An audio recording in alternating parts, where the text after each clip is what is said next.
75e anniversaire du débarquement en Normandie. Il était une fois. Bonjour. Plus de 11 000 avions ont été engagés dans l'opération Overlord. Noyés dans cette masse, une centaine d'appareils français participèrent également à l'assaut initial. Le 6 juin 1944, à 5h15, 6 Douglas Boston du squadron 342 Lorraine décollent d'Angleterre pour une mission vers les côtes normandes. Une opération qui a pour nom de code Screen Smoke. Il s'agit de déposer un rideau de fumée dans le secteur d'Utah afin de protéger l'approche des barges emportant les premières vagues d'assaut. À l'approche du rivage, les avions armés par des équipages français passent en rase-motte à plus de 350 km/h au-dessus des vagues et sous le tapis d'obus des navires de guerre alliés.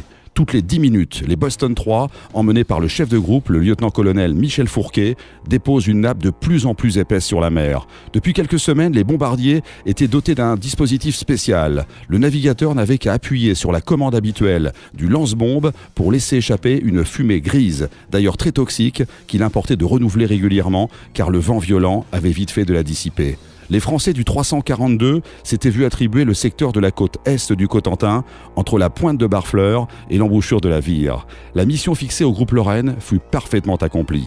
6 autres groupes français participèrent au jour J. 3 de chasse équipés de Spitfire, Île-de-France, Alsace, Cigogne, 2 de bombardement lourd équipés de quadrimoteurs Halifax, Tunisie et Guyenne, et 1 de bombardement léger, le groupe Berry. Comme pour leurs 177 camarades bérets verts du commando Kieffer, débarqués sur Sword Beach, l'action des forces aériennes françaises libres fut un message fort adressé à tous.